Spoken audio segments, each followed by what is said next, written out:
disciples, the men and the women that we are created to be. Please help us to focus on that singular mission, that this world may see in our example that we are love to this world.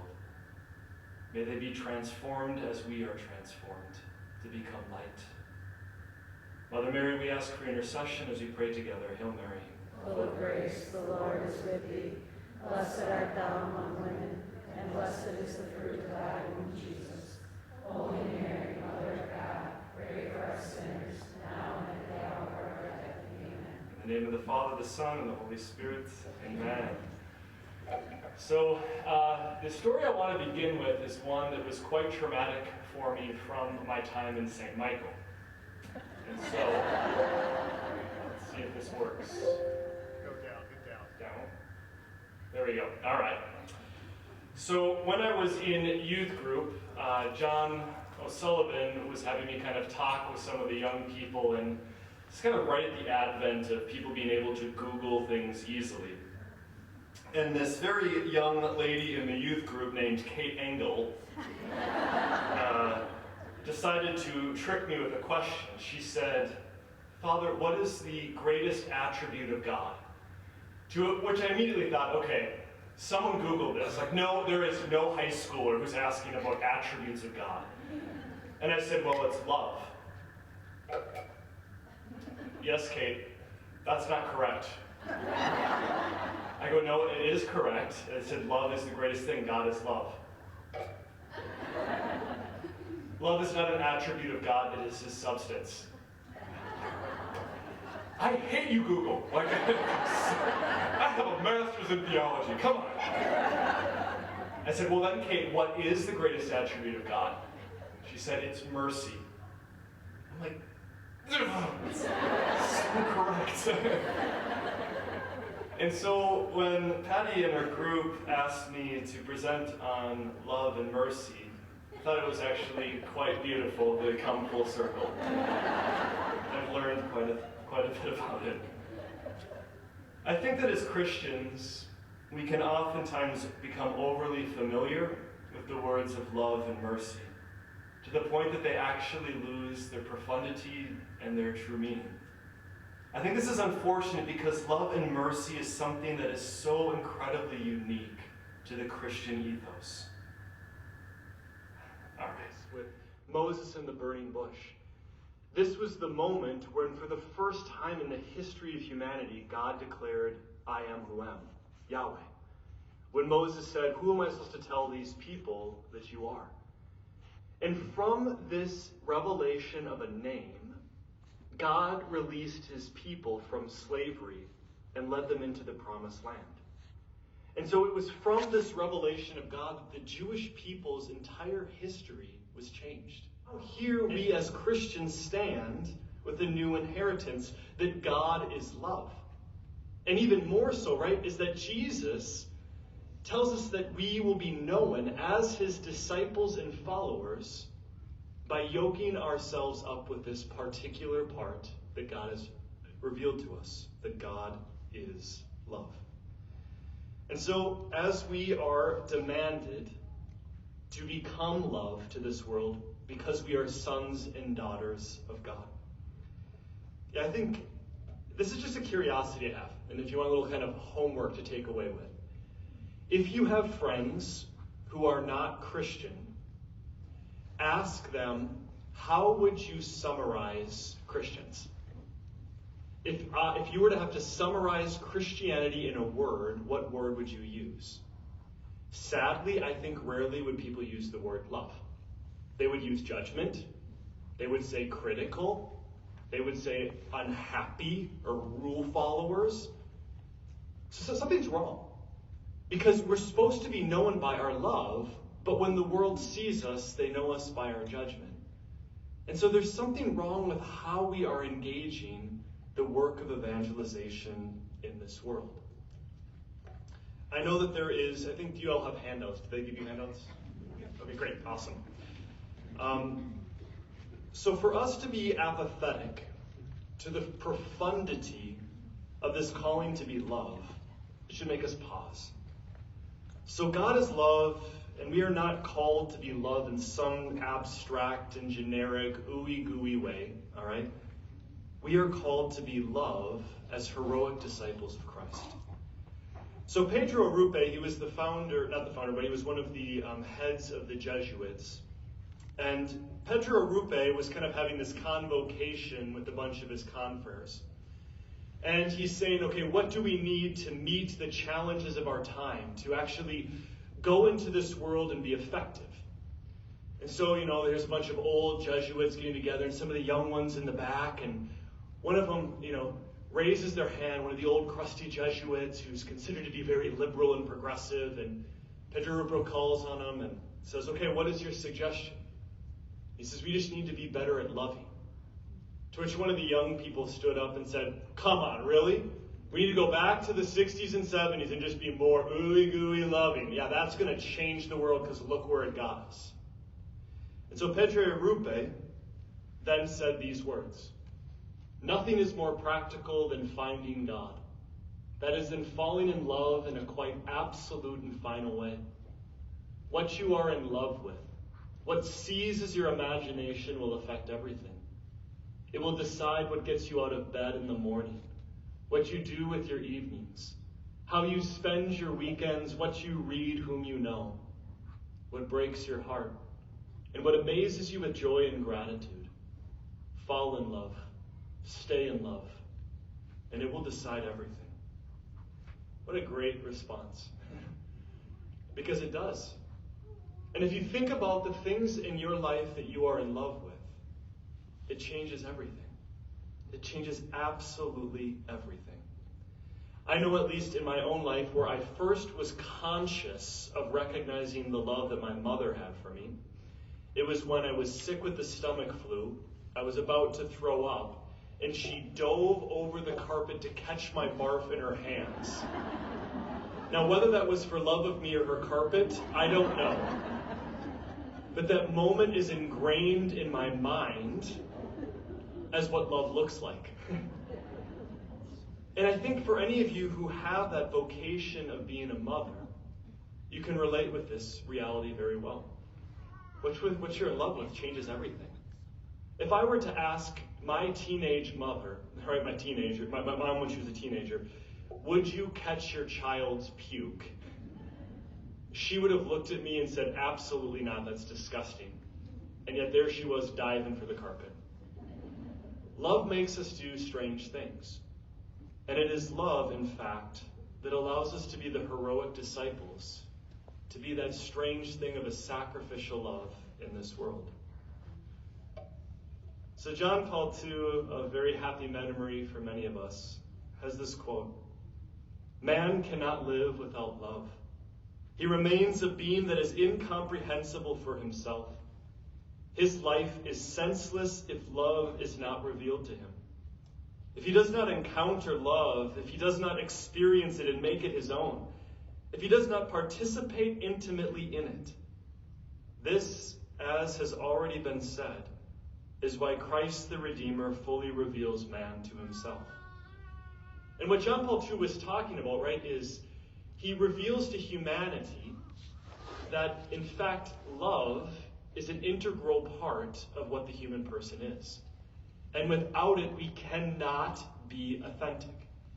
There have been studies after studies in sociology and psychology, especially surrounding the post-pandemic, about what happens to us human beings when we isolate. It's not good. As we've watched the mental health issues like just climb and climb and climb, part of it is that isolation. And there's a fascinating book that I read a while back. It's by a doctor named Dr. Barry. And he wants to kind of study what is the difference between trauma response. So if everyone is experiencing some difficult event, why do some people make it through it okay, and then other ones are totally messed up? And he uses like an analogy, right? As if there's a school and there's a fire in one of the wings of the building. No one gets hurt or dies, but it's just scary for the kids. And so the kids get over it and they say that was weird and that was scary. But then there's like 2 kids of the school population that can't even go to school anymore. They're so terrified. What's the difference in response? And what Dr. Berry found was the difference was community. If the children had community where they felt they were loved, they were able to rebound with resilience. If they did not have love to draw from, they sank and trauma set in. This is again where God, who's a community of persons, says you were created for love. And without it, something is severely lacking. This is why Christ made this message a priority. It is a non-negotiable for us Christians. The saints became saints because they experienced love, the love that God had for them. Now, whether that was directly from a prayer encounter or through the hands of someone else in their life, the saints' vocations are given birth and they're seeped and they overflow with love, as only love transforms. Now, let me just kind of put this into perspective, okay? In our theology as Catholics, as Christians in general, we believe that God creates, kind of like this play on words, ready? God creates, Satan manipulates. So Satan literally cannot create anything. He just takes what's in the creative order and he morphs it, and he manipulates it, and he deforms it. But he can't create. Only God can. And this is one of the things in the nature of love is love always creates, right? Isn't this what we know about the birds and the bees, right? is love is meant to create. All right. So some of you, I'm sure, have walked through some of the Chosen, all right? This is going to be just a small excerpt. So last weekend's gospel was the woman at the well. And I'm going to kind of use this. So what I want you to do as you watch this, it's about a 7-minute clip, I think. What I want you to do as you watch this is to pay attention how love transforms. Other part?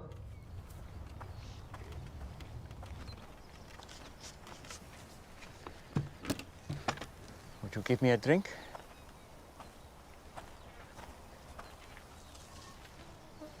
Did you hear me? That bad, huh? What?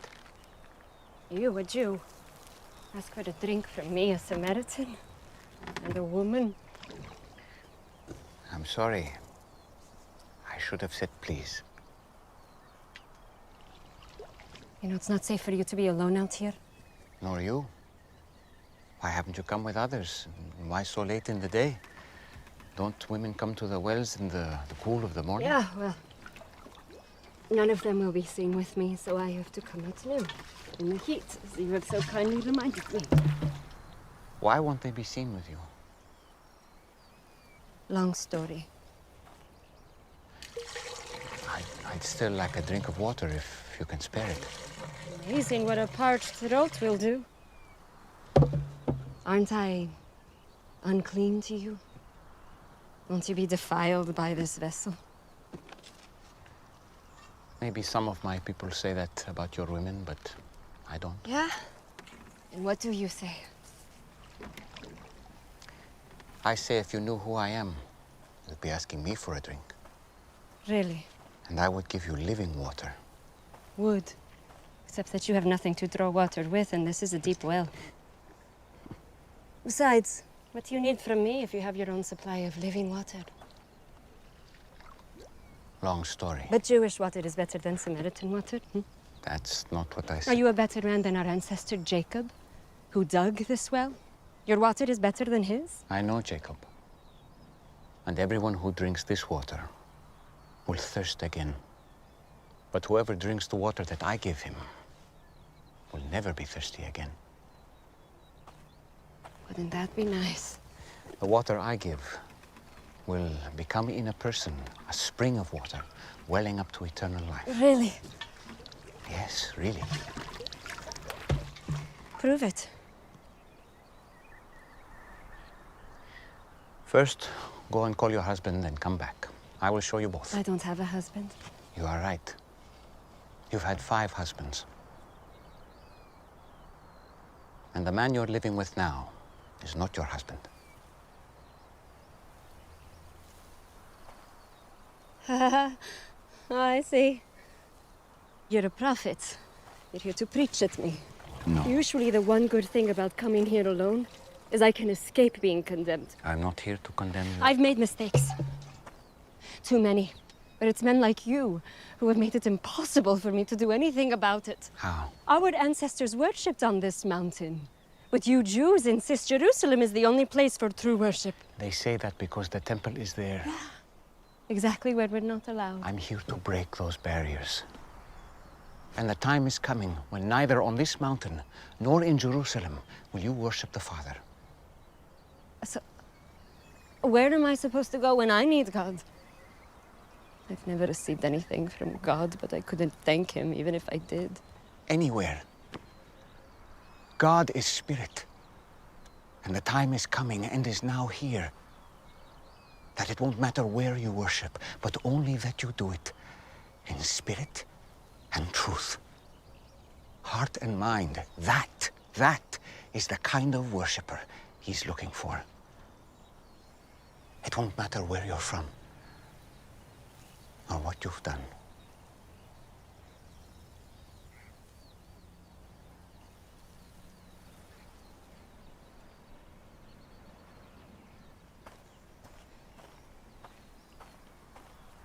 Do you believe what I'm telling you? Until the Messiah comes and explains everything and sorts this mess out, including me, I don't trust in anyone. You're wrong when you say that you've never received anything from God.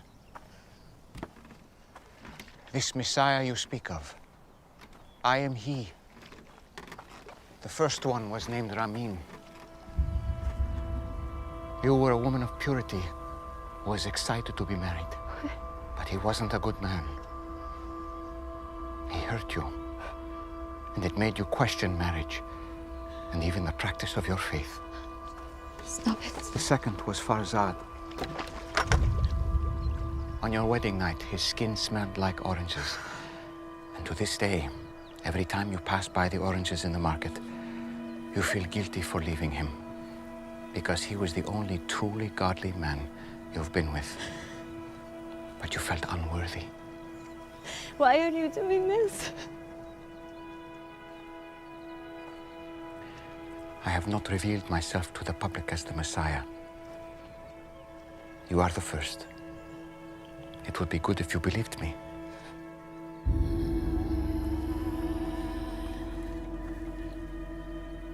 You picked the wrong person. I came to Samaria just to meet you.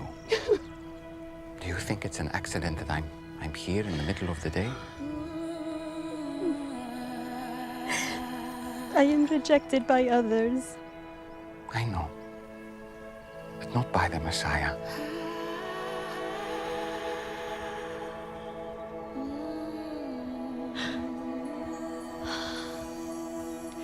And you know these things because you are the Christ.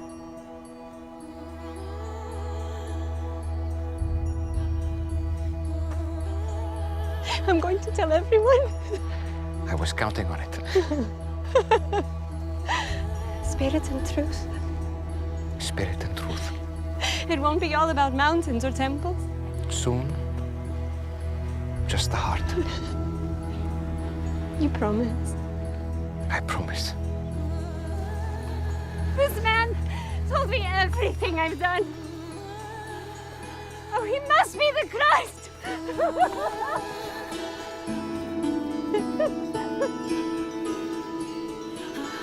Hey, wait! Your water! You forgot your, Fancy a man who told me everything I ever did!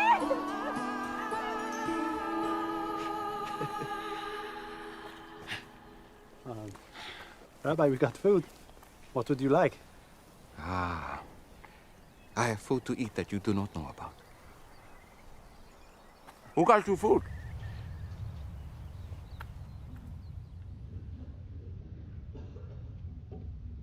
Love creates. Love transforms.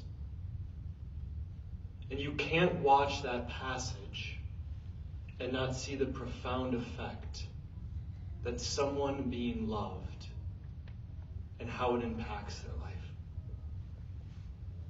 This is the power that we wield as Christians. The power to recreate even the most broken, discouraged, and desolate people. And when they experience that they are loved, that they are chosen, even as they throw their venom at you, this is what recreates the world. Love is meant to change us forever. And where we are filled with the springs of living water, which is love, we thirst for nothing else. See, part of the brokenness of our world is it's looking for love, and it has no idea where to find it. And here we are as Christians, filled with the presence of God, right? Filled with the presence of God who says, I am love. And we have the answer to the world's thirst. We have his love. There is kind of a dark side, though, to love. And that dark side, Peter Kreeft sums up very beautifully. If you love, you will suffer. The only way to protect yourself against suffering is to protect yourself against love. And that is the greatest suffering of all. It is loneliness. So I'll be the first to raise my hand to this question. How many of you have been hurt because you've loved? Yeah, this comes with the territory. And so this is the hard part, right, for us human beings, is there is some kind of a point in our life where we realize there's a cost to loving. And then we're come to another crossroad where we say, do we want to pay the price? Or would it be better just to lock it away so that I don't get hurt anymore? Father Perk, would you be willing to just fast forward to start at 30 seconds? And then you're going to stop it at 2 minutes and 36 seconds. This is the only time you'll see your pastor bossed around, ever. So this is a song by a secular artist named the Oh Hellos. And it's called Hello My Old Heart. And the whole premise of the song is that it's easier to lock your heart away than to expose it, because when it's exposed, it gets hurt. And so this artist is reflecting on how the choice is to lock it away so I don't get hurt.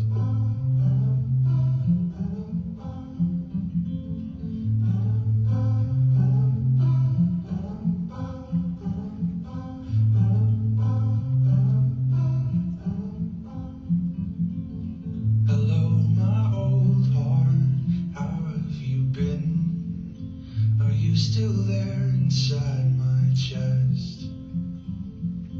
I've been so worried, you've been so still, barely beating it all. Oh, don't leave me here alone. Don't tell me that we've grown for having loved a little while.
The song goes on a little longer, but I just wanted to add this because this is a secular artist. And the reason I wanted to show it is like this is a battle that the whole world is facing. Is we realize that there is a cost to loving. And this is where we as Christians are meant to shine, because when the rest of the world has been hurt by love and so locks their heart away, we stand up and say, I want to be like Jesus, who despite being hurt because of love, remains open.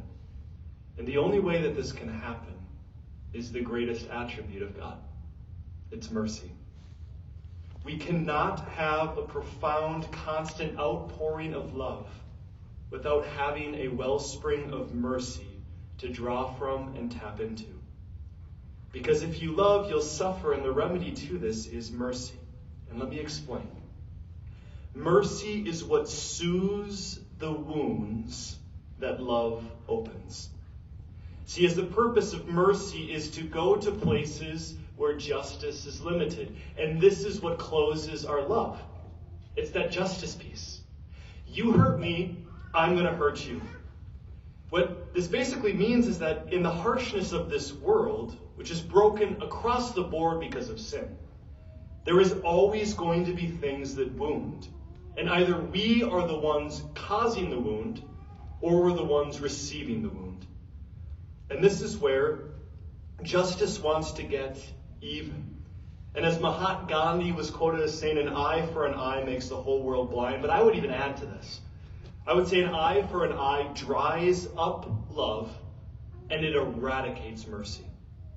And when we are hurt, right, just as human beings, see that image in the corner of us curling in the fetal position, this is often what happens. And what that artist, the Oh Hellos, was talking about is, I got hurt and now I close in on myself to self-protect. So if you've ever kind of watched an action movie or been forced to by your husbands, all right, is the person's getting beat up and they curl up in a ball to protect from not getting wounded again and again. They protect the most vitals. And we as human beings instinctively do this. No one teaches us to go to the fetal position when we're getting hurt. It's an instinct. Our hearts don't like to get hurt. And so there's this instinct that wants to kind of protect it. But it's extremely hard to extend mercy, love, and especially a hug if you're curled up in the fetal position. And this is where I love this line. Cages or wings, which do you prefer? Ask the birds. Fear or love, don't say the answer. Actions speak louder than words. So we as Christians are called to an action, a response. And as the rest of the world has battened down and locked its heart away and love is dried up, we are called to let that love sing and to soar in a quite profound way. If you notice these images that we just love, see, they're so cute. Like, Jesus is so cute in divine mercy. Yeah, where are his hands? He's just been pierced with the lance through his heart, and his arms are extended to say, I want to share with you. He's crucified on the cross, and his arms are nailed to it that he can't close them. You're not going to see an image of the resurrection where Jesus is coming out of the tomb like this. He's always like this. And see, this is why, right, divine mercy looks like this. Mercy, it keeps on giving, even when it hurts. This is incredibly difficult, but it is what always undergirds holiness. As the saints are not scandalized by the brokenness of the world, they're not surprised by it, and neither was Jesus. The saints realize that the only way to maintain love in one's heart is to constantly echo the words of Jesus from the cross. Father, forgive them, for they know not what they do. Now, just one little sidestep from this is I think that some people can close down when they hear this message of unconditional love and mercy because they say, you know what? I need boundaries. I am not a doormat to be walked over. And indeed, being a disciple of love and mercy does not mean that we become doormats for people to stomp on. I think sometimes we excuse ourselves from the hard work of love and mercy because we say, well, I'm not going to be taken advantage of again. To which Jesus says to this, if what I said is wrong, bear witness about the wrong. But if what I say is right, why do you strike me? This is from his trial. Does this sound like a doormat to you? No. And this is the Christian response. And it's actually very formative and effective when we're trying to show love, is it's helping the person to reflect. What our Lord reveals so beautifully is that his heart does not close in on itself when things get hard, harsh, or unjust. But he just firmly questions the wrong to make the person reflect on the evil they're doing. Making the goal not self-protection, but helping to bring the other person into conversion. This is why one of the real dangers that can happen after getting hurt or wounded, to the point that we want to lock our hearts, we fail love. As the goal in life shifts from loving to not getting hurt. And this is not a happy way to love, not a happy way to live. If our desire is truly to become the saints we are created to become, then it's going to require us to battle the desire to close up when we get hurt. You guys ever seen this lady before? This woman's tough as nails. All right, this is Dorothy Day. Here's what she said.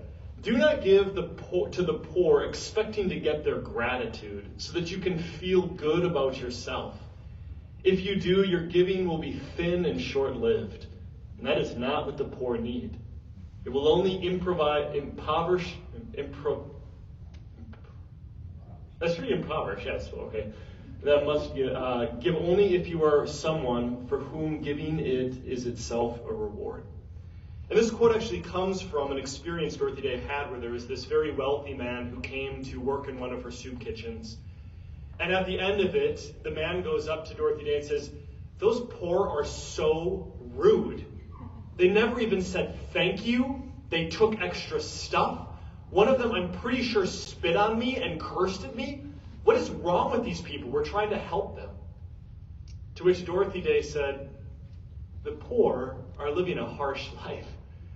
Why do you come here to get ministered when you're supposed to be doing the ministering?" And see, what Dorothy Day was challenging the man to is when we show love to people, we really do want people to appreciate it. And we want people to give back to us and write us a nice thank you card or give us some sort of a thing that makes us feel good. Dude, that's not love. That's not love. Love gives even when it hurts. And to show this clearly, all right, the saints, this is a great quote. The saints have a remarkable way of experiencing the hurts of this world and not growing bitter, resentful, or withdrawing from the service of their neighbor. I'm just going to end with this. No, it needs no explanation, right? So I reflect on this often when I'm doing my own examination of conscience. And I'll ask myself from time to time, am I a pickle or a cucumber? And the difference is vinegar. It's bitterness. And so if we are seeped in bitterness and anger and resentment, we ain't that fresh cucumber anymore. We're plucked off the vine and it's not pretty, all right? And it's hard once we've gotten pickled. Once we are so resentful, bitter, and angry, it's hard to get back to the freshness. And ladies, you know this. And you've experienced this. And this is why we have the word, that's a bitter person. We've met pickles. And some of us have even become pickles. But the goal of the Christian is to be that cucumber that's fresh, that has the lifeblood of Christ washing through it constantly, that's seeped in something that's transformative and not dead. So I'm going to now transition into humiliating myself in front of all of you. So in the summer of 2021, I took a sabbatical to Ireland where I stayed in a Cistercian monastery. The monk that ran it. And we went to the place where they filmed that Star Wars movie off of the southern coast. It's like, anyways, it's a total nerd thing. So there were first monks that lived there, and then Star Wars made it popular, but So what led, though, to my sabbatical in 2023 wasn't a deep desire to grow closer with Christ or to experience the beauty of Ireland, but I burned out. I had found myself closing off more and more of my heart from the Lord, from my family, from my friends, and from my ministry. And I had shifted gears into survival mode every day. I had expended myself dramatically in a parish assignment change from the little shire of Delano where everything was perfect to the big cities where there was a lot of things that needed attention. That accompanied with, after 8 months being there, a global pandemic. And so this is me saying Mass on the rooftop because unlike St. Michael, you couldn't do anything down there. So we had Mass on the roof and people listened on the car radio, and then we went and distributed communion to their cars. And so it was crazy, and it took everything.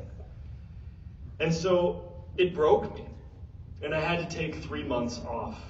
And after spending several weeks in quiet at the monastery in the middle of nowhere, Ireland, I began to recalibrate and actually see what was going on inside of myself.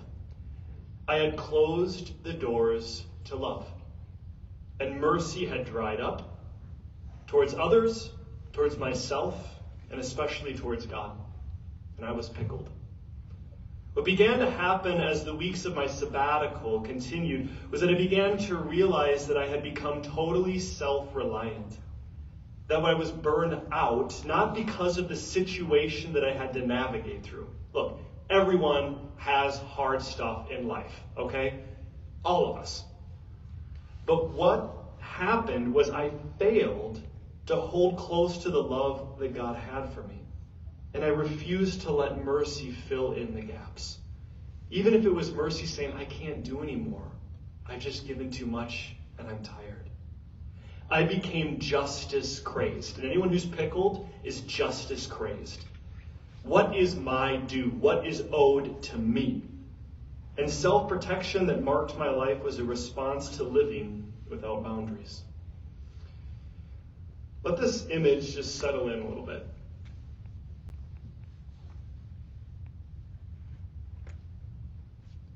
Jesus says, I have sent you out like lambs among wolves.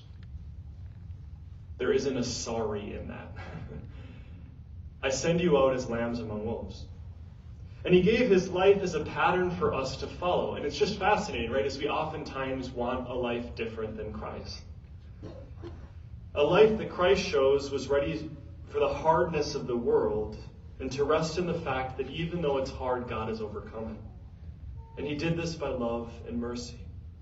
Just notice the peaceful expression of the lamb in this image. It's not kicking off the wolves or yelling at them. It's in total union with God. And see, here's the other thing about this, is we like to look at this picture and be like, bad wolves. Are the wolves really bad in this picture? No.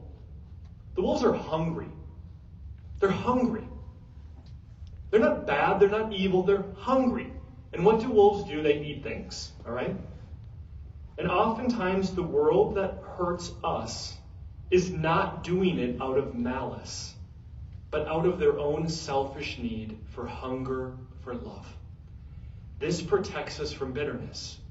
When people are mean, nasty, or rude to us, it is rarely out of malice. It is out of something else hurting their life. We have a little cliche, right? Hurt people what? Hurt people. All right? Mm-hmm. But there's a truth to that. See, St. Thomas Aquinas has this great perspective on this. He says, do you want to know why people sin? Because they think it's a good. So why does someone kill someone? We think about why would you ever do that? Well, because they think it's a good. This is going to make my life easier. Why does someone embezzle money? They think it's a good. It's going to make my life better. Why does someone abort a baby? It's going to make my life better. So again, we villainize people that look at how evil and horrible you are.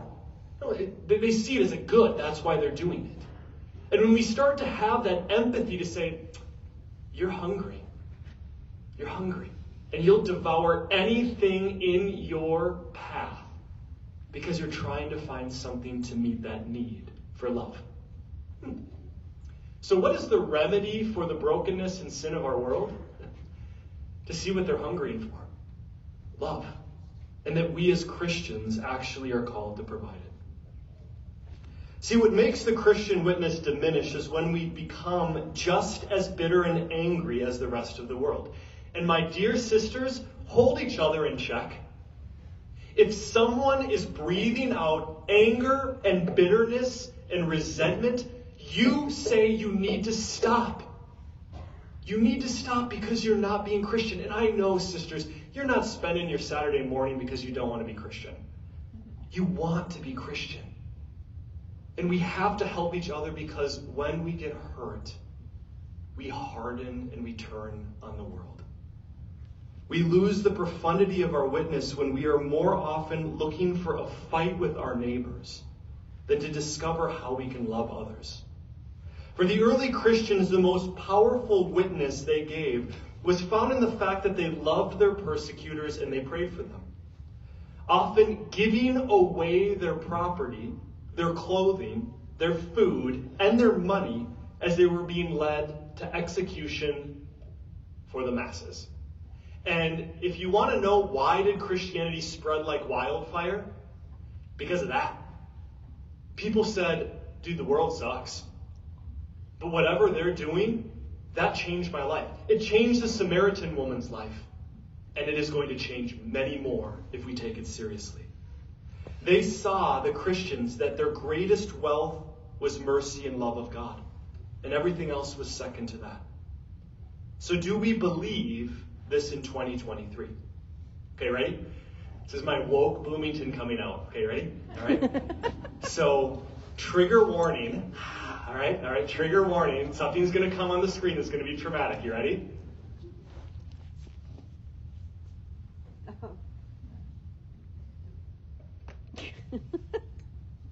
Let it sink in. And reflect upon how you handled the pandemic. Were you love and were you mercy? Or were you angry, bitter, resentful? Were you just as filled with hate as the rest of the world was? And if you were today, we have priests confessing. Because you forfeited your inheritance of love and mercy, and you blended in with the world.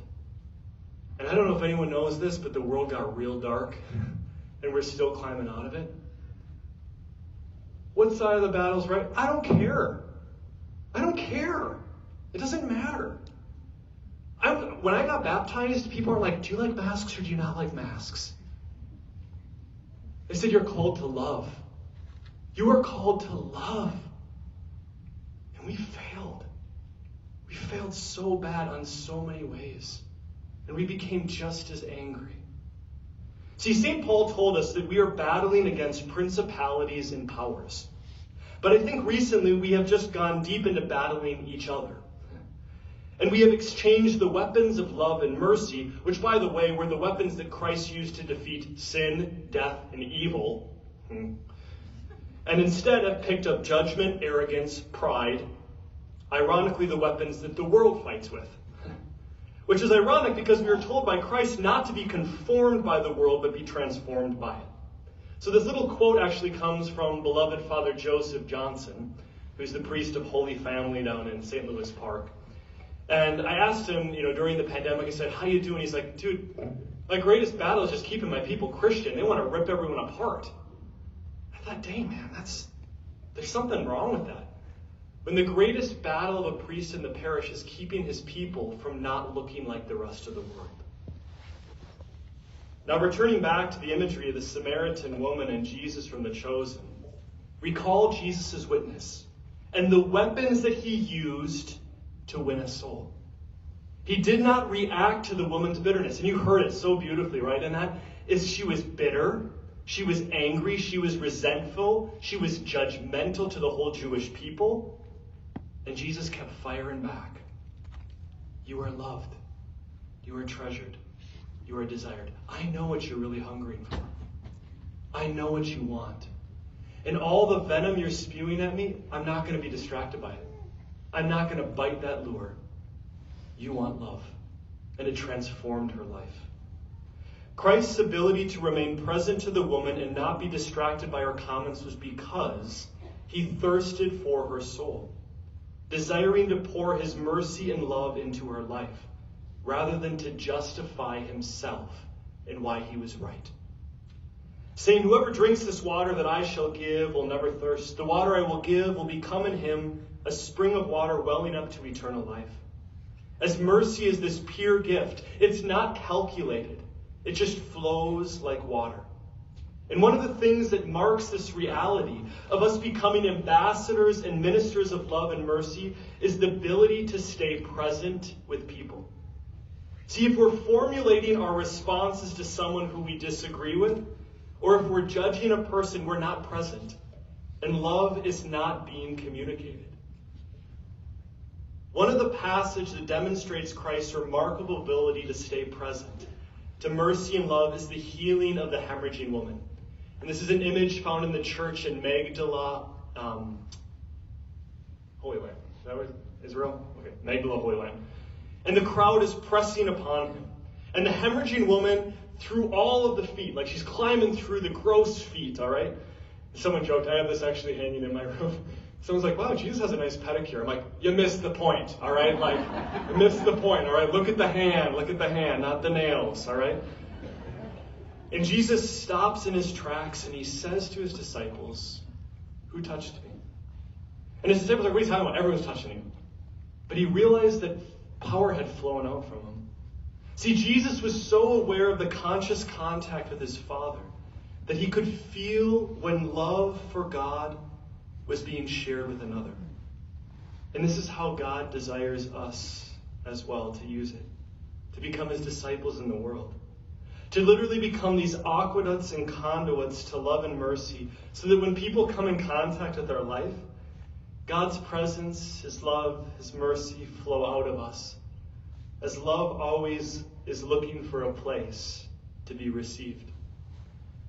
But as we very well know, from the very beginning of Christ's life, it had a really hard time finding a place to be received. But Jesus never closed shop. He didn't close shop. From the beginning to the end, he just kept giving. And it changed humanity. We realize through the story of Christ's life that love finds often no place to reside, is commonly rejected, and never stops giving. I love this parable of the sower and the seed. And the fascinating thing about the parable is the sower does not only sow his precious seed on fertile soil, but on every type of soil. So if anyone is here from a farming background, this is a terrible farmer, okay? He literally is saying, okay, there's 4 types of soil, 3 are awful and will not grow anything. But I'm going to sow on all of them. No farmer's going to do that. All right, seed is too precious. I'm going to look at the soil, is it good, and then I'm going to sow on it. That's not how Jesus works. He goes, oh, no, I'm not going to just go to the receptive people, all of them. And even if they reject what I give, I'm going to keep giving. I'm going to keep sowing. And this is where, when I'm speaking with priests and, mentoring young seminarians, this is the passage I go to. And so you can hold your priests accountable. Feel free to it. All right, some are here listening, all right, in the back. This is why it's vital to prepare your homilies.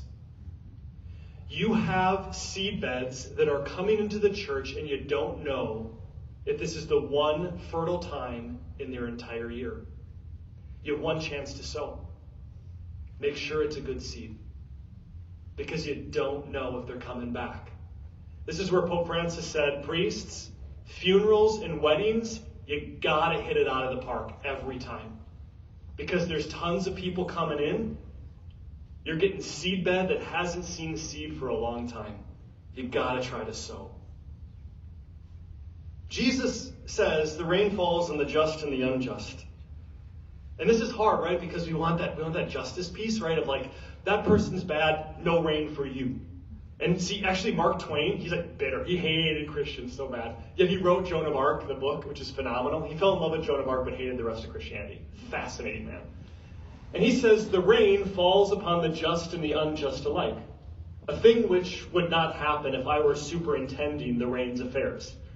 No, I would rain softly and sweetly on the just, but if I caught a sample of the unjust outdoors, I would drown him.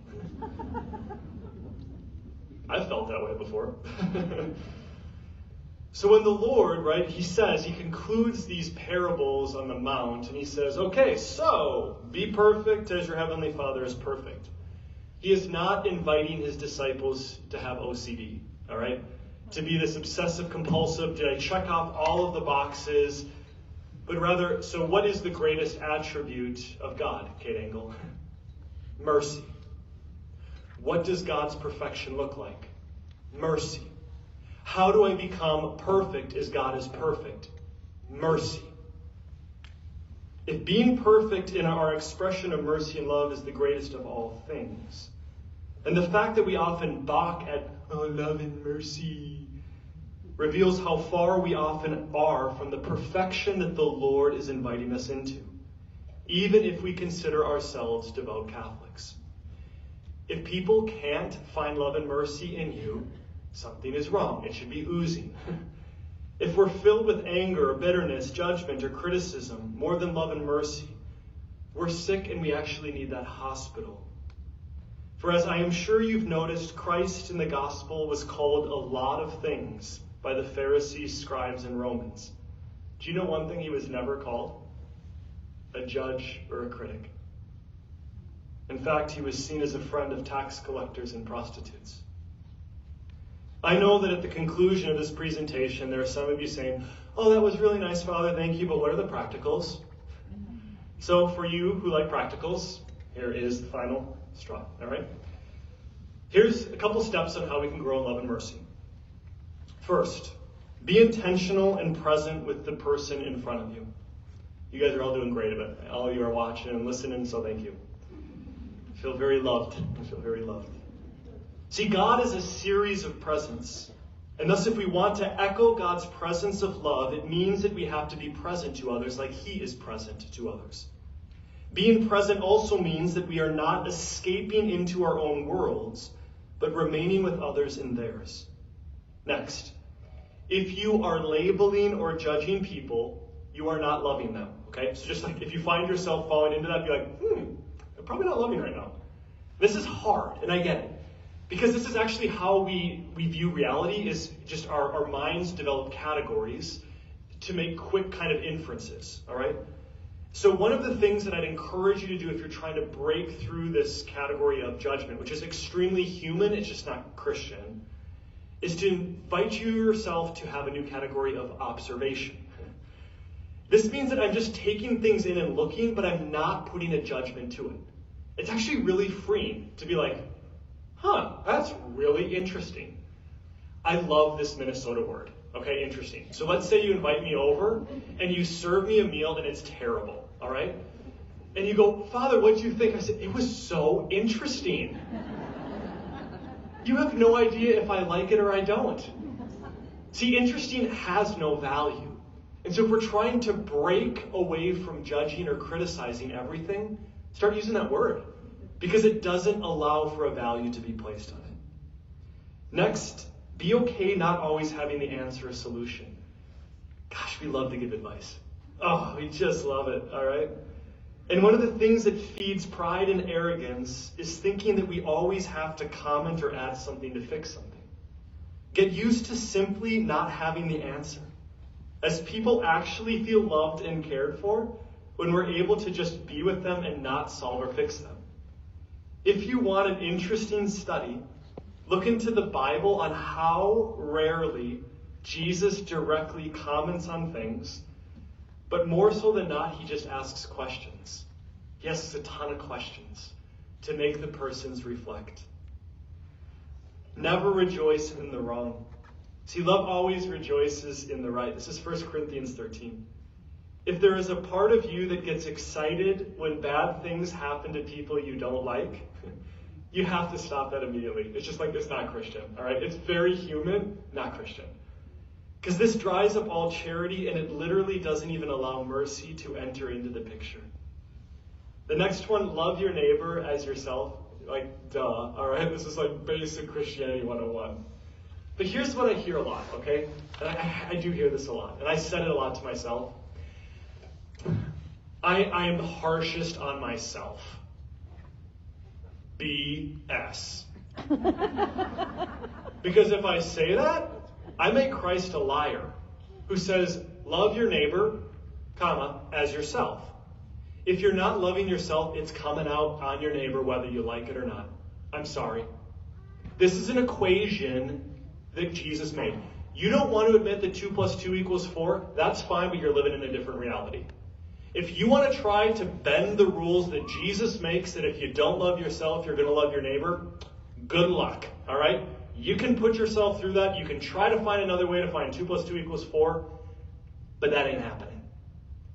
Love of ourself, which sounds like this modern ooey-gooey thing that's not real, it's legit. And we have to experience the love God has for us. We have to be grateful for the gift of ourself, and it naturally flows from us. If you encounter someone who's really bitter, angry, and filled with hate, they probably don't know how to love themselves. And this should lead you right into deep mercy and love for them. Can you imagine living every day in that person's life? That is hell. Because that is hell. It's a place without love. There's a line that I used as I tried to grow in this, because I was terrible at it. I hated myself so much. Like literally would just say it over and over again to myself. Is a priest told me in confession when I confessed this, he says, Nate, take it gently.